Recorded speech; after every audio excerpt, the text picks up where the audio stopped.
Hi, I'm Micah Halpern. Thank you for joining me today as I do some thinking out loud. Our first segment is called Background Briefing. The first thing I've been thinking about is the defense of Israel. One of the ironclad principles of Israel, articulated first and best by Prime Minister David Ben-Gurion, is that Israel will not rely on anyone else for her own defense. That first and foremost, Israel is responsible for her own security and her own destiny. That she will not pass on or subcontract through treaty or through alliance the safety of her country or her citizens. This is not mere rhetoric or diplomatic gamesmanship. It is a value grounded in the reality that no one can or ever should decide on the safety of the Jewish state. No one other than, of course, the Jewish citizens of Israel and their elected leaders. It is more than simply a question of trust. It is the knowledge that, ultimately, an ally will put their interests first and not yours. It also means that never again will Israel be powerless or unable to defend herself. It is a deep and intrinsic understanding that the safety of the Jewish people is a primary priority only for the Jewish people. All this and more rushed through my mind as I watched and then waited some more for the response of the United States to Iran's bombing of the Saudi Arabian oil infrastructure. But I'm smarter than the average bear, and I knew that for those who were really counting on a U.S. response, it was a wishful thinking idea, not clear-sighted analysis at all. It was naive and simply delusional to automatically presume that the United States would immediately intervene and defend Saudi oil interests. It was diplomatically childish to trust that the United States would quickly strike Iran because an attack on an ally of the United States is like an attack on the United States. It most definitely is not. The Saudis and many others at home and abroad held on to that unrealistic and highly impractical belief. They believed that the United States would defend the honor of the Saudis, would be their diplomatic knight in shining armor. The relationship between the United States and Saudi Arabia is very simple. They are allies, not friends, allies. They have a common interest and common enemies. Iran is chief on that shared list. The United States and Saudi Arabia do not share values. They do not share culture or the principles of freedom and equality. On the contrary, they are quite the opposite. The relationship with the United States and Israel is not the same as the U.S.-Saudi relationship.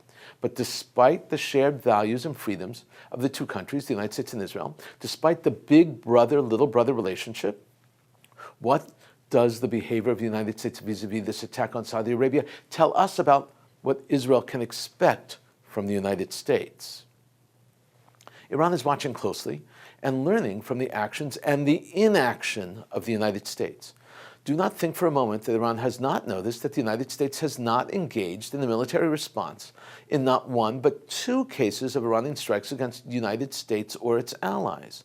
The first case was the downing by Iran of a U.S. drone this summer. The second case, of course, is their strike against Saudi Arabian oil infrastructures. And in all the inevitable cases after this, and more attacks are inevitable, the Iranians will increase and expand the frequency of their targets. Next up will probably be oil fields or refineries in Bahrain, a major Shiite state, but controlled by Sunnis. If not there, the Iranians will target Kuwait or the United Arab Emirates. They will continue to push the envelope until it is pushed back. And yes, an Iranian target will be Israel. Iran will continue until their actions are met with resistance. The cyber attack that the United States perpetrated against them was not understood as a real response. It was a computer response. It was an amateur's response, not a response of a leading world power. Saudi Arabia is watching, waiting, and learning. Israel is monitoring the situation very carefully. Every leader of Israel knows and knew what Ben-Gurion intuited. And Israeli leadership, no matter who carries that title, may use preemptive strikes against Iran to make certain that Iran knows that Israel knows the score. One thing is for certain. Israel will not rely on the United States for a defense. Israel will not wait for the United States to act. Israel has no time for that. The United States is slow to act. Israel acts with lightning speed. You can sleep well. Israel's in good hands, her own hands. I've also been thinking about anti-Semitism.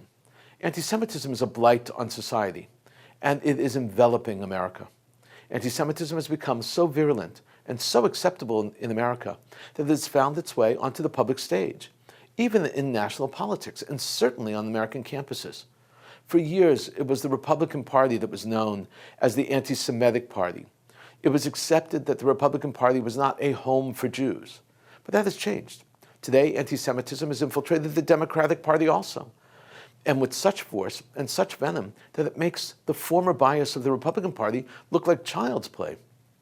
Under the hijacked leadership of the 4 first-term Democratic congresswomen, bouts of anti-Semitic rhetoric have become commonplace.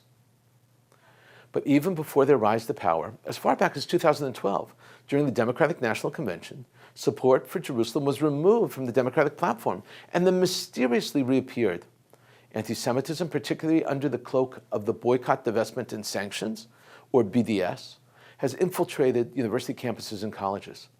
Universities are teeming with BDS and anti-Semitic activity. Many students who once upon a time would have casually worn their kippot or even their tzitzit on campuses do not.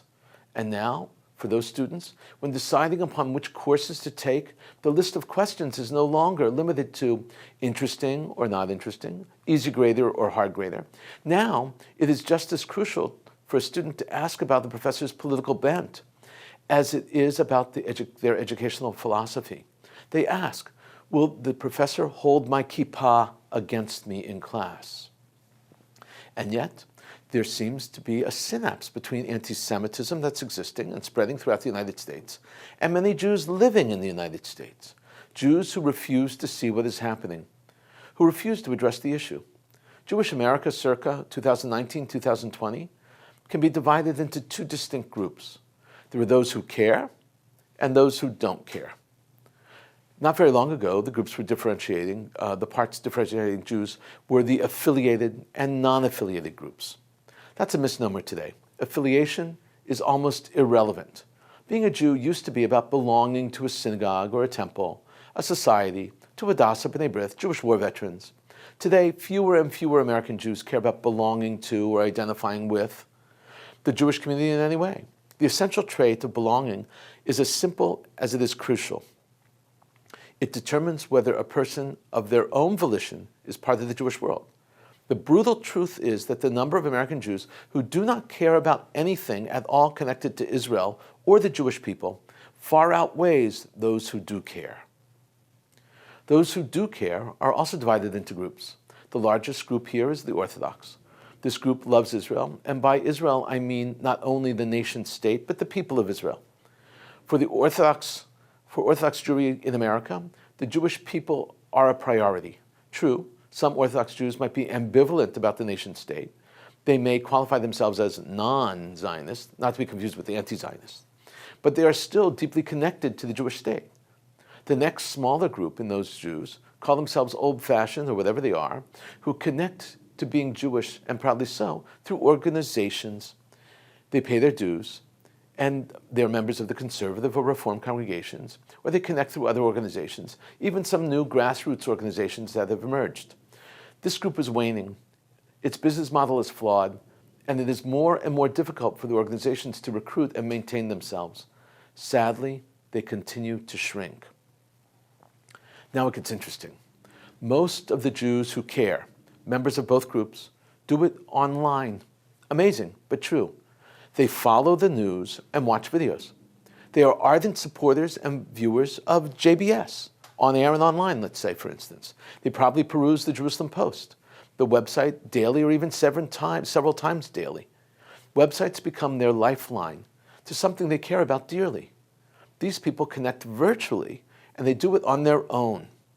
And the result is that they really don't have much need for a community. Most everyone else simply does not care. They do not, and they're not bothered by the anti-Semitism around them. They avoid it rather than face it, let alone combat it. They walk right by the demonstrations on campus. They scroll quickly past the stories of anti-Semitic attacks, either verbal or physical. It does not bother them. It does not activate them. Not long ago, anti-Semitism was a tool that stimulated Jewish actions, activities, and affiliation. It certainly was a vehicle to raise money. Today, if it does not actively impact their lives, it is ignored. Those who do not care are not threatened by anti-Semitism. They are obviously Jewish, but peripherally Jewish. They acknowledge that anti-Semitism is out there, but it does not touch them. The situation is not good. We, those who care, must move the rest of American Jewry into our camp. We must redirect the priorities of political parties, and we must entice young adults. It can be done. It won't be easy. Not only must we battle anti-Semitism, we must bring more people under our tent. We must make people care. Coming up next, points of view. Here's what some important voices have been talking about. Both columns are from the New York Times. Both are about Israeli democracy, not simply about the elections, but about Israel as a democratic society. The elections are simply a symbol, a tool that conveys a message. First up is a column by Bret Stephens. Bret has been a regular columnist for the New York Times since April of 2017. The New York Times lured him away from the Wall Street Journal. He's a conservative, and the Times wanted someone to round out their stable of almost exclusively liberal thinkers. Bret is also a never-Trumper. The Wall Street Journal had turned the corner on Trump so clearly that the New York Times was seen as a great opportunity for Stephens. The column is called Israel's Democracy is Doing Just Fine. It was published online September 20th and in print on September 21st. This is how Bret Stephens begins. For many years, but especially recently, analysts and pundits have predicted or proclaimed the death of Israel's democracy. The culprits are familiar. There's the growing political and demographic clout of the ultra-Orthodox. There's contempt for the rule of law, exemplified by the behavior of the Prime Minister Benjamin Netanyahu and copied by his epigenes. There's the polarization of Israeli society into religious, secular nationalists, Arab and Russian camps. There's the lure of illiberal nationalism. Above all, there's the purported unwillingness to come to grips with the need for a safe separation from and fair settlement with the Palestinians to assure Israel's survival as a Jewish and democratic state. But the reports of death turn out to have been greatly exaggerated. Israeli democracy is doing fine, thanks. Stephens says that the pundits misunderstand Israel. Really, it's all because, as he puts it, Israel is a state with the geopolitical considerations of a superpower, the political intrigues of a city, and the personal feuds of a shtetl. Then again, it is also a country that knows how to find its feet. Stephens concludes by actually writing in perfect understanding of Israel. There could soon be a major regional war. What won't be happening anytime soon is the demise of Israel's boisterous democracy. Those looking for signs of hope in the politically decadent West could do worse than look to Jerusalem.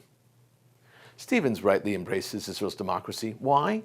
Because it's dynamic, because people care. Critics see the issues as problems, not as growth pains. On this, Bret Stephens and I agree 100%. This is how I see this experiment called Israeli democracy.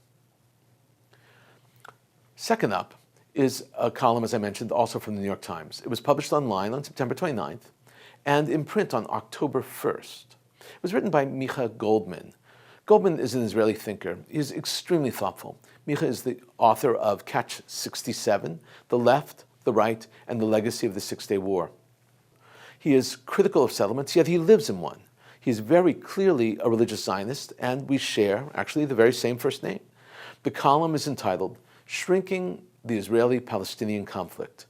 This piece is very similar to a much longer piece and more in-depth piece that Goldman wrote for The Atlantic. This is how he begins. The inconclusive results of Israel's September 17th election have thrust Israeli politics into a gripping deadlock. The center-left has no way to form a coalition, but for the first time in many years, neither does the right. This political paralysis reflects a profound change sweeping Israeli society in the last decade in the debate about the conflict. Now Goldman explains why Israelis are resistant to plans to cut and run, to simply give the Palestinians land and have two states based on the pre-1967 borders. He writes, for years, the Israeli left promised, if Israel withdraws from the West Bank and permits the creation of a Palestinian state, this will bring peace and security. But election after election, Israelis rejected the left's generous offer and voted for right-wing governments. In the recent elections, for the first time, the Israeli right made a counteroffer, an annexation of swaths of the West Bank. But the election results show that neither proposal is acceptable to the Israeli public. Just as they rejected the two-state solution, they also reject an annexation that would create a one-state reality. In other words, Israel's political deadlock reflects its ideological deadlock. Most Israelis oppose annexation of the West Bank just as strongly as they oppose a withdrawal. Goldman gets to the heart of the issue. He addresses what is in the minds of the regular Israeli citizen, not the ideologue or the politician. The average citizen has difficulty with the reality of withdrawal. He says it very clearly, and here's how he explains. To understand why Israelis oppose withdrawal, just look at the Gaza Strip. In 2005, Israel pulled out of Gaza, removing the army, uprooting the settlers, and shutting down its local intelligence operations. The move backfired. Ever since, every Israeli town within 10 miles of the Gaza Strip has been under threat of rocket attacks. Israelis look at life on the Gaza border and imagine what life would be like along the West Bank border after an Israeli evacuation. A 10-mile radius from the West Bank includes the greater Tel Aviv area and Jerusalem, Israel's demographic, economic, cultural heartland. If central Israel is exposed to constant rocket attacks, Israel would simply cease to function. So it is easy to understand why Israelis are so wary of a withdrawal from the West Bank. Goldman says, don't try to solve the problem or avoid and ignore or even manage the problem. Instead, try to shrink the problem. This is how he puts it. But there is another way forward, an alternative to trying to solve the conflict or manage it, shrinking the conflict. Micah Goldman asserts that shrinking is a way to engage, to help, and to move forward. His analysis is fresh and certainly worth talking about. Coming up, commentary through cartoons where pictures tell the story. This first cartoon is by Patrick Chapate, and it's called The Abandonment of the Kurds. It was published on October 28, 2019. Trump is in an APC, an armored personnel carrier. He's driving away from one of the Kurds. One of the Kurds shouts, "We were your allies." Trump shouts back, "Obama's allies." Donald Trump has rightfully taken it on the chin for his decision to pull out of Syria. The Kurds are now left to fend for themselves against their enemies. In his defense, as president, Trump promised to bring home the troops, and that is what he is doing. Next up is a cartoon called Bye Bye Baghdadi by Bruce Plante, published in the Tulsa World on October 29, 2019. Baghdadi is in hell speaking to the devil, and he asks, where are the virgins? Several cartoonists have used this line. This is one that I choose to share with you. It's a play on the absurdity that one could achieve heaven by murdering innocent people. The next cartoon is called 72 Virgins, and it's by Stephen Pere, published on October 27, 2019, in Thailand. It does exactly that. In this cartoon, the devil welcomes Baghdadi and ushers him into his bed to meet his virgins. What he finds is a bed filled with 72 serpents, female ghouls, and gore. This last cartoon is from Jordan, actually, and it is by Osama Hajjaj. It's called Baghdadi Dolls and was published on October 29, 2019. The cartoon is a take on the famous red-cloaked Russian dolls, where larger and smaller dolls are nestled inside of each other. The point is well taken. Killing Baghdadi was important, but there are other leaders who will take his place. They will be smaller, but they will have the same mission. Our mission is to keep cutting off the head of the serpent, to go after each and every one of them as they emerge. In a moment, more of my own perspective and a few predictions. The headline in the Washington Post called one of the most brutal murderers in the modern era, quote, an austere religious scholar. The headline continued, dies at 48. Remarkably, this was the second headline. It was a rework of the first headline, which was published and called Baghdadi, Terrorist in Chief. Finally, a new headline emerged on the Washington Post website. It read, Abu Bakr al-Baghdadi, extremist leader of Islamic State, dies at 48, unquote. No doubt, this third headline is much better, but still is far from the true depiction of the magnitude of the news. I'm an equal opportunity critic. Everything President Trump does as president is not perfect. When I disagree, I explain where he is off base in my analysis. I think he would appreciate the honesty and the analysis. It's how we play the game. All thinkers can and should be able to disagree about ideas. But when Trump goes and does the correct thing and scores a huge victory for freedom and democracy in the United States, everyone should applaud, even if you dislike him. This is no different than when you are rooting for your team and the arch rival team makes a great play. A 1 in a million, perfect triple play. Honesty, intellectual honesty, and ethics demand that you acknowledge the greatness of the moment. Enjoy it and compliment the other team. Shame on those who cannot see the significance of this moment. Okay, Abu Bakr al-Baghdadi, arch-terrorist, founder and head of ISIS, was killed in a U.S. Special Ops mission in Syria. Now that Baghdadi has been killed, will that put the nail in the coffin of ISIS? Unfortunately, just as we saw in the cartoon with the Russian dolls, unfortunately Baghdadi's death will probably not make a big difference. It was a symbol, an important symbol, but that doesn't diminish the importance of the mission that resulted in his death. Killing Baghdadi was important for the United States. It spoke to our sense of justice, but it also had very little to do with ISIS. Many Baghdadi's underlings have already been targeted by the United States. There are still many more senior ISIS members out there vying for position, and an internal power struggle is emerging for a new ISIS leader. While Baghdadi was the terrorist organization's figurehead while alive, in death his position could be even more powerful. It is much more likely that that will happen just like it happened after the death of Yasser Arafat. ISIS is as strong as ever and is still growing. 11,000 ISIS prisoners walked out of Syrian Kurdish jails recently. They are now regrouping, organizing, and ready to fight under their original mandate. Protests in Lebanon are having a ripple effect in the Middle East. People in Lebanon have been taking to the streets to protest against a corrupt government. Mismanagement there. Hamas in Gaza is afraid that their residents will learn from Lebanon and swarm to the streets and protest in Gaza. That's what they're doing in Iraq right now. To stop that from happening, Hamas has arrested dozens of political leaders from groups and parties and organizations that might want to challenge Hamas, especially those who have a potential to gather protesters. This is another great example of the interconnectedness of issues across the Middle East. Even the small internal politics of Lebanon impact Gaza and many other areas in the Middle East. Saudi Arabia and Kuwait have issued travel warnings against visiting Lebanon.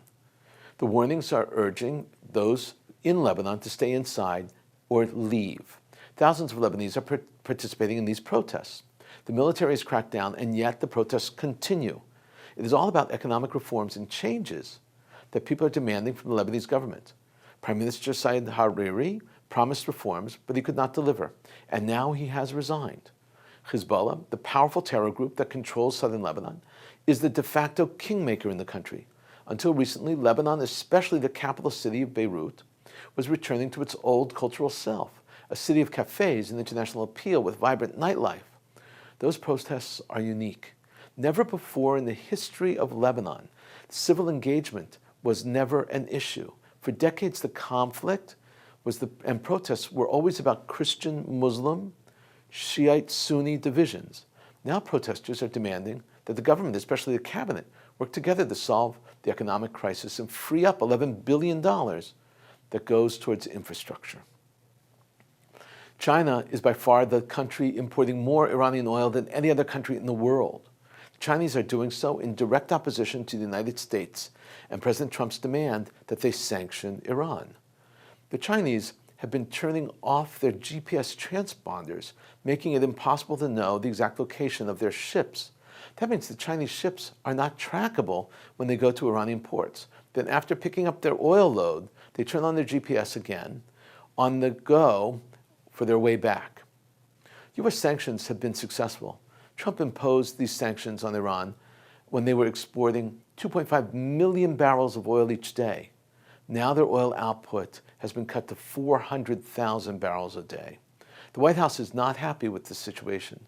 They are contacting the Chinese shipping companies and warning them not to play games when it comes to sanctions. It does not appear that China is taking the White House message to heart.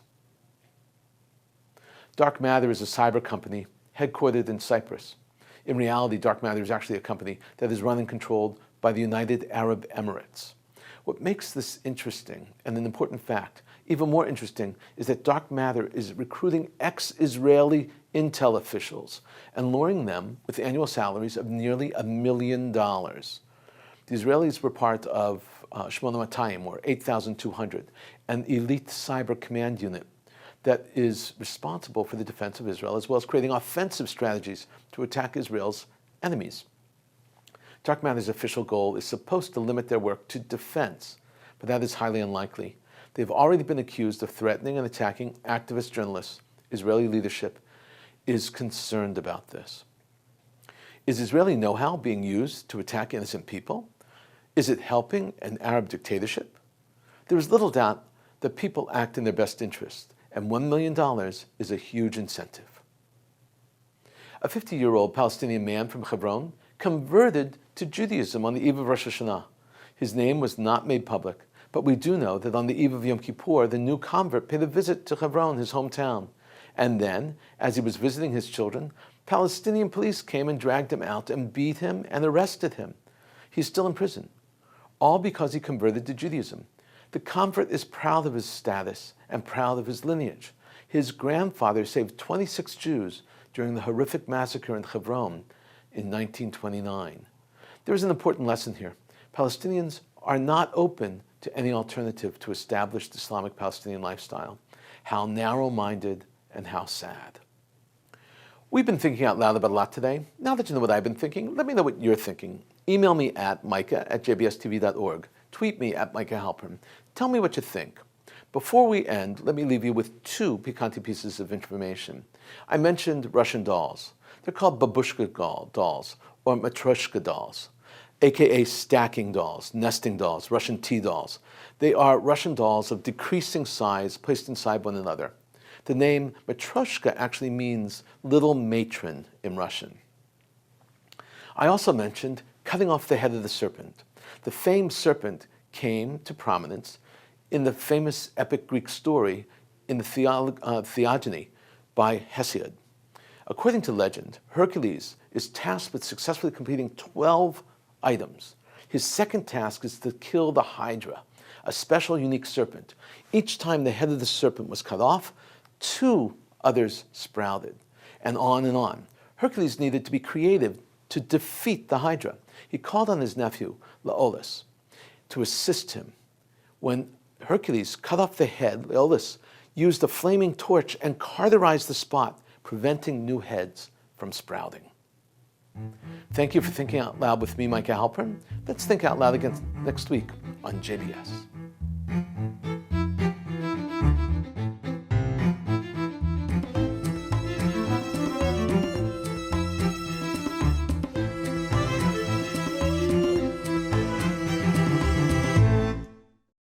We would be pleased to send a complimentary DVD of this program to anyone who wishes to support JBS with a tax-deductible gift of $36, double high or more.